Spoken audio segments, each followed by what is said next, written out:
Bonjour, je suis Antoine du blog Éduquer différemment. Aujourd'hui, je suis avec Claire du site My Family Support. Bonjour Claire. Bonjour Antoine. Alors, on va commencer par toi. Est-ce que tu peux te présenter, toi, et puis ton parcours et le site? Oui, donc moi je suis Claire, j'ai 30 ans, j'habite à Amsterdam donc depuis 2 ans avec mon mari et ma petite fille de 3 ans et demi. Et mon parcours il est un petit peu ambigu, un petit peu long, donc je vais essayer de résumer. Donc j'ai fait des études de commerce, j'ai fait des études de petite enfance en parallèle, parce que je voulais gérer des projets de petite enfance, donc je me suis dit on va faire les deux. Et ce que j'ai fait ensuite, c'est que j'ai travaillé 3 ans dans une ONG de Paris dans l'éducation à l'environnement. Donc j'accompagnais des établissements scolaires qui mettaient en place des projets de protection de l'environnement et de solidarité. Éco-école, ça s'appelle. Et suite à ça, j'ai vraiment voulu partir en Inde parce que c'était mon rêve depuis que j'étais ado. Donc j'ai été 1 an volontaire éducatrice dans une pension. Et puis mon mari m'a rejoint. Et donc là, j'ai travaillé à Bangalore comme prof de français pendant 3 mois. D'accord. Et comment j'en suis arrivée à devenir conseillère? Quand j'étais prof, ce qui m'intéressait vraiment, c'était le travail avec la famille de l'élève. Quand je voyais que l'élève il allait pas très bien, qu'il y avait des soucis scolaires, j'avais toujours envie d'aller chercher la petite bête. Tu vois, de dire mais qu'est-ce qui se passe? On pourrait voir tes parents. Alors que c'était pas forcément mon rôle. Et donc je me suis dit, je vais reprendre mes études. J'ai fait un master, les masters MEF, donc métier de l'enseignement, de l'encadrement et de la formation, pour devenir, une fois rentrée en France, conseiller principal d'éducation. D'accord. Voilà. Et comme j'habite pas en France, je peux pas passer le concours. Et du coup, je me suis mis à mon compte pour accompagner les familles, comme je l'aurais fait en tant que conseiller dans un établissement. Et voilà, c'est mon parcours. Donc depuis très longtemps, tu es passionnée par les enfants, Ouais. petite enfance. J'adore les gamins. Ça, c'est un truc, j'adore travailler avec les parents, mais j'adore les enfants. Et j'ai toujours voulu, depuis que j'ai 18 ans, je me suis dit, je veux travailler avec des enfants, mais je ne savais pas comment. Donc j'ai construit au fur et à mesure de mes expériences éducatrices, professeurs. Petit à petit, j'ai trouvé un chemin qui me plaisait vraiment. C'est celui d'aider les parents à faire en sorte que leurs enfants soient le plus heureux possible. En gros, c'est un peu comme ça que je le vois. Ok. Voilà. Beau programme. Ben oui, passer par les parents pour que les enfants aillent bien en fait. Ouais. Parce que travailler avec les enfants, finalement, tu te rends compte que dès qu'ils rentrent à la maison, si ça ne va pas, tu peux faire ce que tu veux en classe. Voilà, donc c'était ça. Alors, on va parler un petit peu plus de ton site, donc My Ouais. Family Support. Vous retrouverez le lien en dessous de la vidéo dans la description. Et donc sur ton site, tu proposes un accompagnement à la parentalité. Ouais. Et parmi ces accompagnements, il y en a un qui est la découverte de la parentalité positive. Est-ce que tu peux nous présenter la parentalité positive et nous expliquer ce que ça veut dire pour toi? Oui, alors moi mon idée c'était vraiment de pas simplement accompagner des familles en grande difficulté, mais simplement aussi des familles qui étaient dans leur quotidien et qui avaient envie de changer leur méthode. C'est-à-dire d'avoir une approche où on réduit les cris, on réduit les crises, on réduit les conflits à la maison. Et donc pour moi la parentalité positive c'est une parentalité, comme on dit aujourd'hui, bienveillante, mais c'est pas simplement bienveillant envers l'enfant, c'est aussi envers soi-même. Donc c'est-à-dire qu'en tant que parent, on prend aussi du recul sur soi-même, sur sa parentalité. On ne culpabilise pas son enfant quand il fait quelque chose, mais on ne se culpabilise pas tout le temps soi-même non plus. Donc on essaye d'être un petit peu plus calme avec soi-même pour être plus calme avec ses enfants.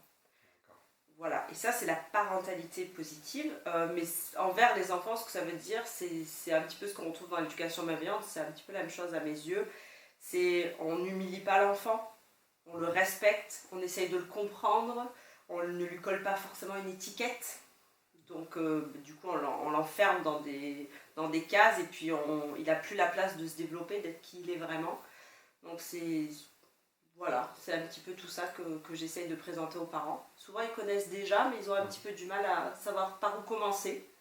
Donc on voit ensemble. Ok. Voilà ce qu'ils ont envie de faire. D'accord. Tu as eu plusieurs parents, tu conseilles de nombreux parents tout au long de l'année. Et quels sont les problèmes les plus récurrents pour lesquels on fait appel à toi? Alors, les conflits à la maison, donc beaucoup de cris avec les enfants, beaucoup de disputes, des moments de la journée difficiles aussi, le matin, le lundi matin, le moment du coucher, le moment du lever. Donc c'est un petit peu des parents qui ont besoin de fluidifier le quotidien parce qu'en fait il est ponctué de crises qui les épuisent forcément, comme c'est normal. Et il y a aussi des parents qui ont en fait des soucis plus d'ordre personnel, donc des soucis d'adultes qui vont impacter leur vie avec leurs enfants. Donc ils se sentent moins disponibles pour l'enfant, ils sont tristes ou ils sont anxieux. Et du coup, ce dont ils ont besoin, c'est quelqu'un à leur côté en présence de l'enfant pour remettre un peu de joie dans les relations, dans le moment et se rassurer aussi. D'accord. Donc c'est vraiment les gros cas de figure. Soit le parent se sent mal, soit il y a une relation conflictuelle avec l'enfant.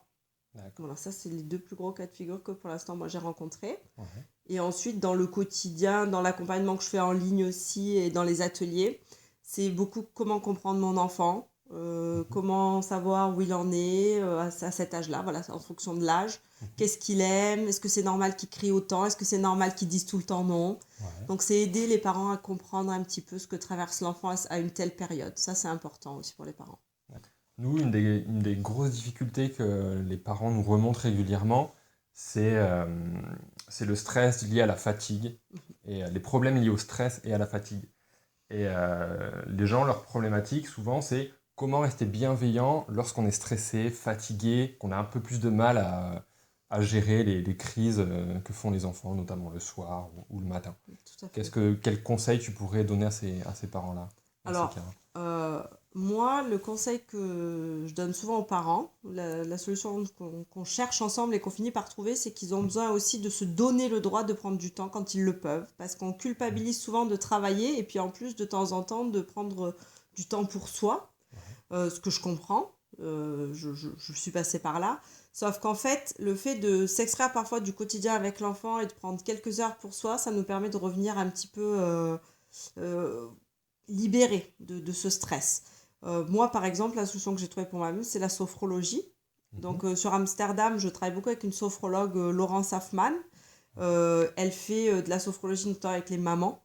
Et ça permet vraiment de vider notre sac, j'ai envie de dire, d'aller, de résoudre ce qui nous stresse à l'intérieur pour revenir et avoir de la place pour les émotions de nos enfants. Si nous, on est rempli de colère, de stress, quand l'enfant il vient de mettre ses émotions sur les nôtres, ça explose, c'est trop. Ouais. Donc d'avoir une soupape de décompression à côté, de se permettre de l'avoir, cette soupape.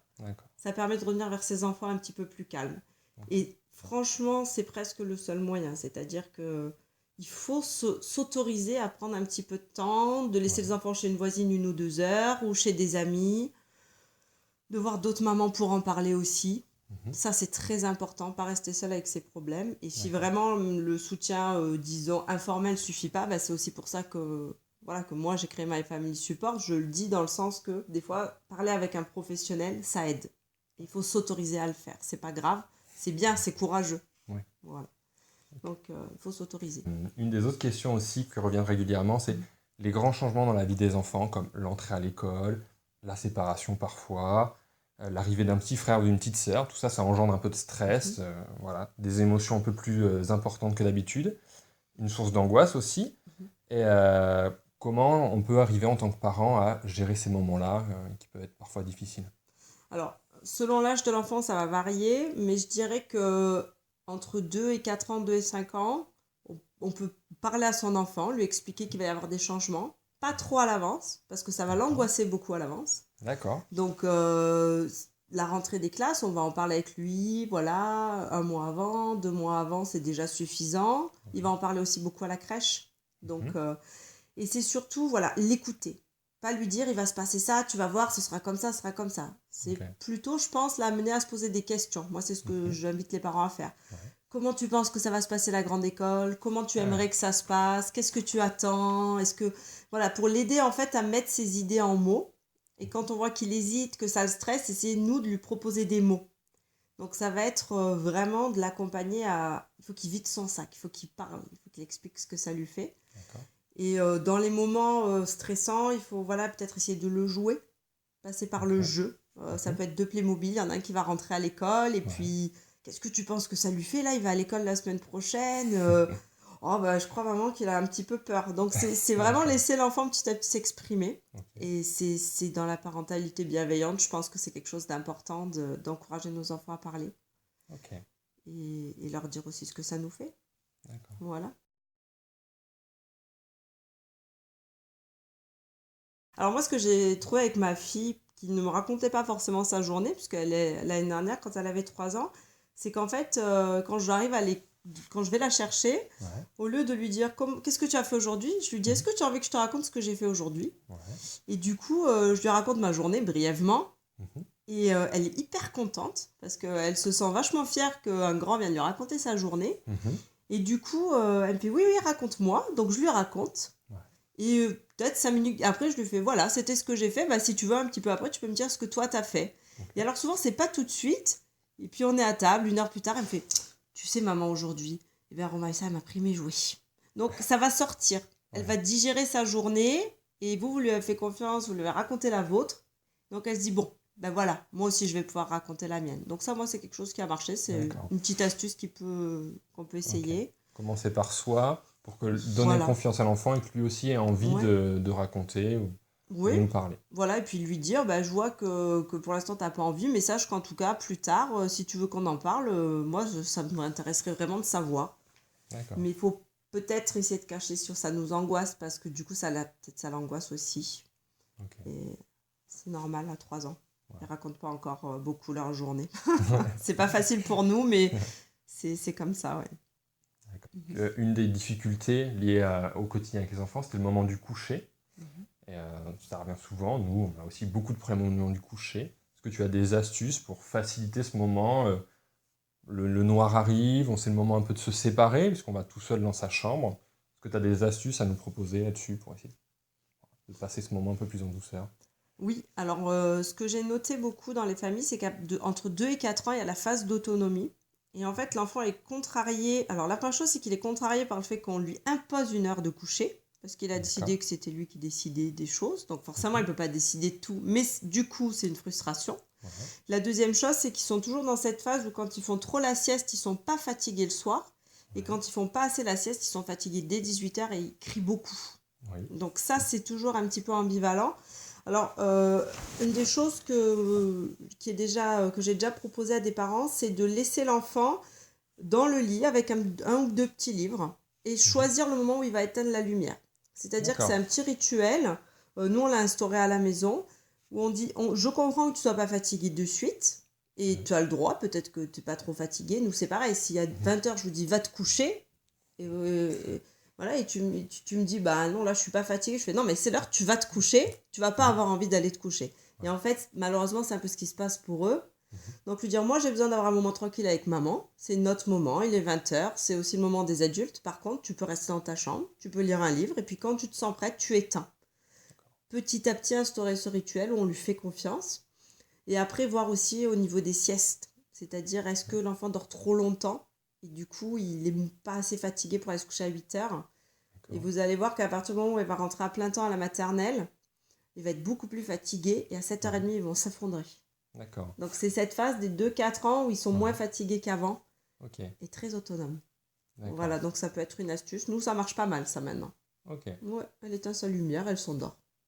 Voilà. Donc, jouer sur les deux aspects. L'aspect, est-ce que la sieste n'est pas trop longue? Oui. Et donner un petit peu plus d'autonomie pour qu'il choisisse lui-même Ouais. le moment où il va éteindre la lumière et se coucher réellement. Exactement. Il sait qu'il reste dans sa chambre, il sait qu'il est au calme, il sait qu'il a ses petits livres préférés à côté de lui. Ce que j'ai fait dans une des familles que j'accompagne aussi, c'est qu'on a installé des photos de papa et maman sur la table de nuit. Comme ça, si l'enfant il se sent angoissé d'être sans ses parents, la petite fille, on a choisi des photos, elle les a mis sur la table de nuit et du coup, elle était hyper contente. Ce qu'elle fait, c'est comme si j'étais avec eux. Et du coup, ça l'a beaucoup rassurée. Donc, ça peut être aussi quelque chose à envisager. D'accord. Okay. En cas de réveil nocturne, si l'enfant n'arrive pas à se rendormir tout seul, qu'il vous appelle, des fois, ça peut être 1 fois par nuit, toutes les nuits, 2-3 fois par nuit ou moins régulièrement. Dans ces cas-là, se lever, aller voir l'enfant, qu'est-ce que tu préconises? Alors, qu'un enfant il se lève de temps en temps la nuit, ça je le dis souvent aux parents, c'est normal. Soit il a froid, il a envie d'aller aux toilettes, soit il a des petites angoisses. Souvent, il faut voir que s'il se réveille la nuit, c'est qu'il y a quelque chose qui remonte de sa journée. D'accord. Donc, en fait, le gronder, on a tous fait ça. Moi, ça m'est arrivé aussi de dire non, mais là, j'en ai marre, je veux dormir, laisse-moi. Tu vas dans ta chambre, je veux plus t'entendre. En fait, du coup, on n'est pas du tout à l'écoute de ce qui lui arrive. Donc, je pense que ce qui est pas mal, c'est d'essayer de petit à petit d'en parler. C'est toujours pareil, le dialogue. Je vois que tu as peur la nuit. Est-ce que ça te rassurait qu'il y ait une photo de papa et maman à côté de toi? Est-ce qu'il faut que tu comprennes que moi, je suis très fatiguée? Donc, je peux venir te voir 1 fois, je vais te faire un bisou, mais je veux que tu restes dans ton lit. Et il faut en fait trouver pourquoi. Parce D'accord. qu'en général, il y a quand même quelque chose. Soit une envie d'aller aux toilettes, soit une angoisse. C'est rare que l'enfant il se réveille sans raison, s'il n'est pas angoissé ou s'il n'a pas peur de quelque chose. Et il faut y aller. Il ne faut pas le prendre dans son lit, pas forcément, à part si vraiment ça ne va pas du tout, ou là, quand il est malade et tout ça. Ouais. Mais il faut y aller parce qu'il a besoin de nous, sinon il ne nous appellerait pas.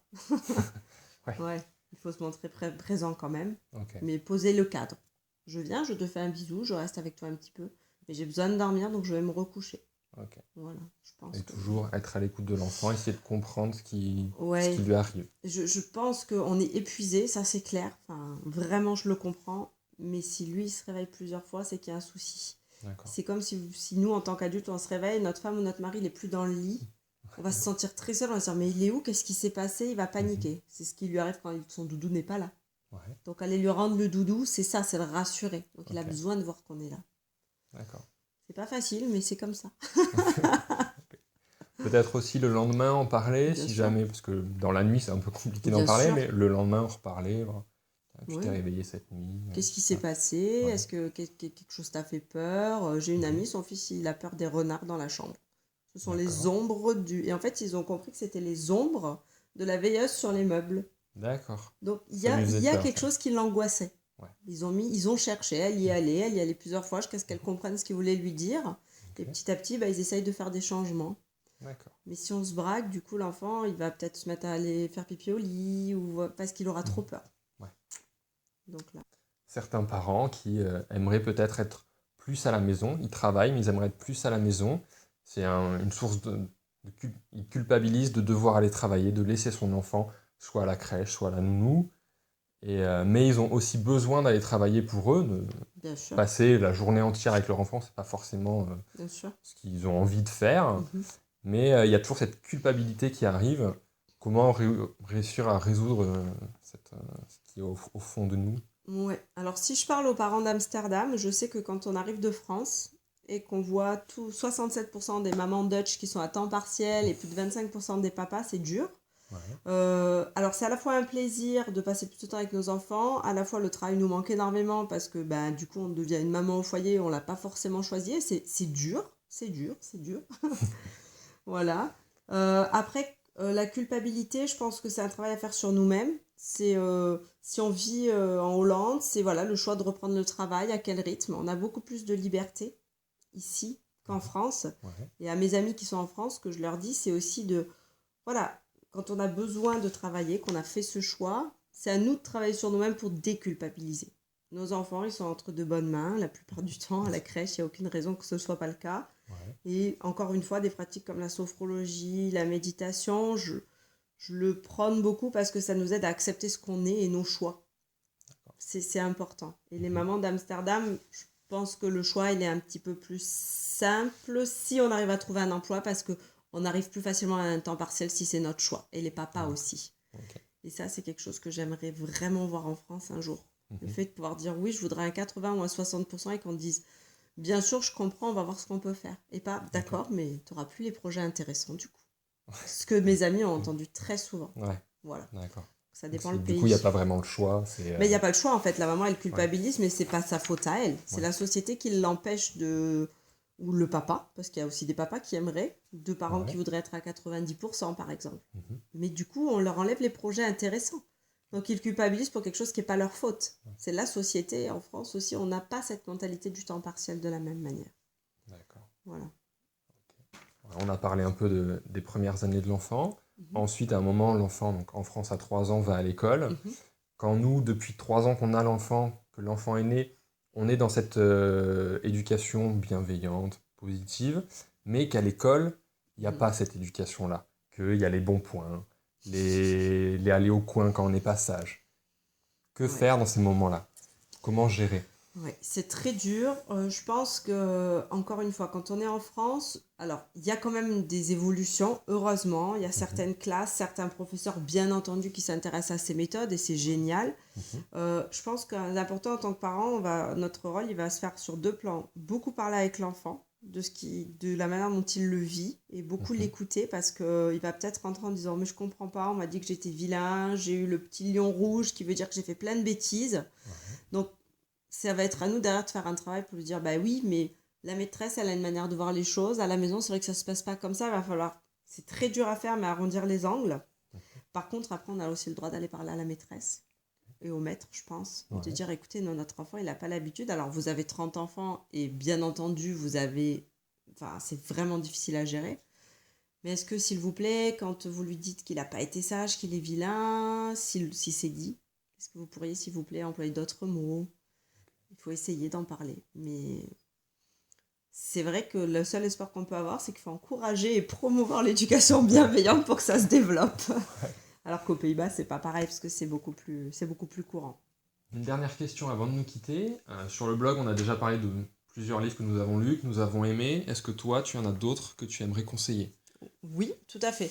Alors moi, je travaille beaucoup avec Au cœur des émotions de l'enfant, de Fioza. Il me cherche, de Fioza également.